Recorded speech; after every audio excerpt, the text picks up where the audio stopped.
बिस्मिल्लाहिर्रहमानिर्रहीम। मैं हूँ हाफिज़ निसार। नाज़रीन, इंसान की फितरत में है कि वो अल्लाह ताला की दी हुई नेमतों पर गौर नहीं करता।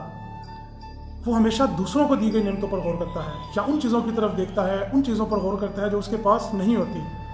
नतीजतन वो मायूसी का, डिप्रेशन का शिकार हो जाता है और वो अल्लाह ताला का नाशुक्रा बंदा भी बन जाता है। ये सब कुछ किस तरह से होता है, इसके लिए आपको बहुत ही एक सबक आमोज़ हिकायत सुनाने जा रहा हूँ, जिससे आप बात को बड़े अच्छे तरीके से समझ सकेंगे। एक बादशाह तख्त पर मामूल के मुताबिक बैठा होता है कि अचानक उसकी नज़र दरबारियों पर पड़ती है, जो कि हंस खेल रहे होते हैं, हाथों पर हाथ मार रहे होते हैं, जैसे अमूमन लोग जो है वो बेतकल्लफ़ी में एक दूसरे के साथ हंस खेल रहे होते हैं। तो बादशाह काफ़ी देर उनका मुशाहिदा करता है और बड़ी हसरत से उनको देखता है कि यार ये कितने खुश हैं, इनको किसी किस्म की कोई परेशानी नहीं, कोई फ़िक्र फाका नहीं। तो दूसरी तरफ मैं बादशाह हूँ और मेरे पास बहुत बड़ी सल्तनत है, मेरे पास इख्तियारात हैं, मेरे पास ख़जाने भरे पड़े हैं और दुनिया जहान की सारी नेमतें मेरे पास मौजूद हैं, लेकिन मैं फिर भी मायूसी का शिकार रहता हूँ, परेशान रहता हूँ। हर वक्त मैं जो है वो डिप्रेशन का शिकार रहता हूँ, जबकि इनके पास ना ढंग से खाने को है, ना ढंग से पीने को है, लेकिन इसके बावजूद ये हर वक्त खुश रहते हैं। उससे बड़ा ताज्जुब होता है, तजस्सुस होता है। वो अपने वज़ीर को बुलाकर ये सारी बात उससे शेयर करता है कि क्या माजरा है। तो वज़ीर मुस्कुरा कर कहता है कि बादशाह सलामत, इन पर भी फार्मूला नंबर 99 लगा दीजिए तो ये भी परेशान हो जाएंगे। बादशाह सलामत बड़ा हैरान होता है कि ये फार्मूला नंबर 99 क्या है। तो वज़ीर कहता है कि आप मुझे एक खूबसूरत सुराही दें। सुराही एक बर्तन होता है बड़ा खूबसूरत सा, और चंद सोने के सिक्के मुझे चाहिए। तो आप देखें कि इनमें से जिस दरबारी को भी आप कहेंगे वो कल परेशान होगा। बादशाह सलामत किसी एक दरबारी की तरफ इशारा फरमा कर कहते हैं कि इस दरबारी को आप परेशान करके दिखाएं। तो वज़ीर जवाब देता है कि आप देखेंगे कि कल ये परेशान होगा। बादशाह कहता है वो कैसे होगा। तो वज़ीर कहता है ये आप मुझ पर छोड़ दीजिए। वज़ीर क्या करता है, उस खूबसूरत सुराही को लेता है। उस खूबसूरत सुराही के ऊपर लिखता है कि इस सुराही के अंदर सोने के 100 सिक्के हैं, और उसके अंदर सुराही के अंदर 99 सिक्के सोने के रख देता है। जबकि ऊपर क्या लिखा होता है कि इसके अंदर सोने के 100 सिक्के हैं, लेकिन अंदर 99 रखता है।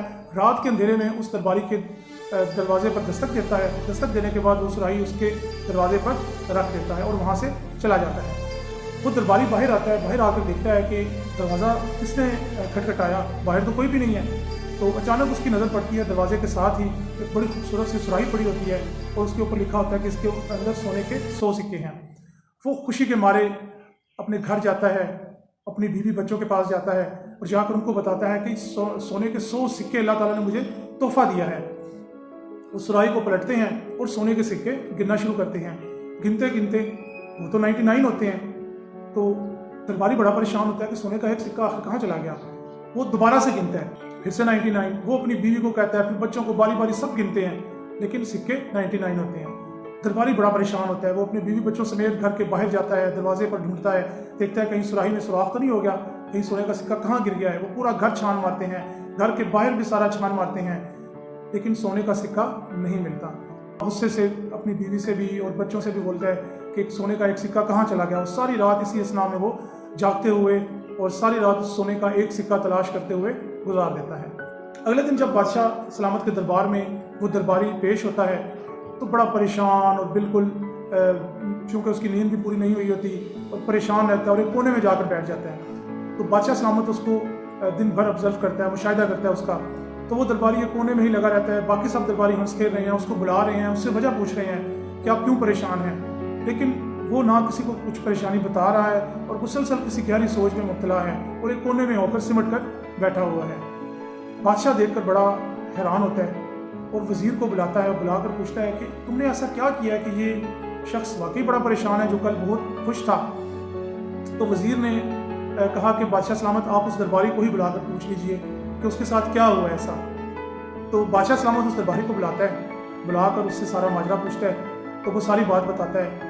तो वज़ीर बादशाह की तरफ देखकर कहता है कि बादशाह सलामत, क्या आपको बात समझ आ गई। फिर वज़ीर ने मुस्कुरा कर बादशाह सलामत को समझाया कि बादशाह सलामत देखें कि इसके पास सोने के 99 सिक्के मौजूद थे, जबकि इसने सारी रात उस एक सिक्के को ढूंढने में गुजार दी और सारी तवानाइयाँ, अपनी सारी एनर्जी जो है वो उस एक सिक्के के पीछे ज़ाया कर दी, जबकि ये भूल गया कि इसके पास 99 सिक्के तो मौजूद हैं। इसको क्या चाहिए था, इसको चाहिए था कि जो 99 सिक्के इसके पास सोने के आए हैं इसको एंजॉय करता, इस पर अल्लाह ताला का शुक्र अदा करता। जबकि इसने क्या किया, जो सोने का एक सिक्का نہیں تھا اس کو ڈھونڈتے ہوئے ساری توانائیاں اپنی خرچ کر دی اور ساری رات اسی میں ہی گزار دی. نتیجتاً وہ مایوسی کا اور ڈپریشن کا شکار ہو گیا اور وہ اللہ تعالیٰ کا ناشکرہ بندہ بھی بن گیا. ناظرین اگر ہم غور کریں تو ہمارا حال بھی بالکل اس درباری جیسا ہے جس سے اللہ تعالیٰ نے بے شمار نعمتیں عطا کی ہیں جن کو ہم گن بھی نہیں سکتے, اور کسی نہ کسی ایک نعمت سے اللہ تعالیٰ انسان کو محروم رکھتا ہے جس میں اس کی ہزار حکمتیں پوشیدہ ہوتی ہیں. وہ چیز ہمارے لیے بہتر ہوتی ہی نہیں, اس لیے اللہ تعالیٰ وہ ہمیں عطا ہی نہیں کرتا. تو ہم کیا کرتے ہیں, ہم اپنی ساری توانائی, ساری انرجی, سارا ٹائم ہم اسی نعمت کے پیچھے یا اسی چیز کے پیچھے بھاگتے ہوئے برباد کر دیتے ہیں, اپنا پیسہ بھی, اپنی انرجی بھی, جو چیز ہمارے مقدر میں ہی نہیں ہوتی. تو اس کا نتیجہ کیا نکلتا ہے کہ جو چیزیں اللہ تعالیٰ نے ہمیں دی ہوتی ہیں, اتنی بے شمار نعمتیں اللہ نے دی ہوتی ہیں, ہم ان کو بھی انجوائے نہیں کر پاتے, ہم ان سے بھی لطف اندوز نہیں ہو پاتے. حضرات کبھی غور کریں, جو نعمتیں آپ کے پاس موجود ہیں اپنے ارد گرد کے معاشرے پر نظر دوڑائیں, یقیناً آپ کو ہزاروں ایسے افراد ملیں گے جو ان نعمتوں سے محروم ہوں گے اور وہ آپ کو حسد کی نگاہ سے دیکھتے ہوں گے.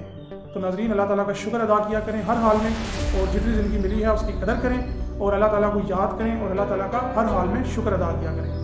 دعا ہے کہ اللہ تعالیٰ آپ کو اور آپ کے اہل خانہ کو ہر قسم کی آفت اور مصیبت سے محفوظ رکھے. ویڈیو اچھی لگے تو پلیز اس کو سبسکرائب کر دیں. نیکسٹ ویڈیو تک کے لیے اجازت دیں. اللہ حافظ. السلام علیکم ورحمۃ اللہ وبرکاتہ.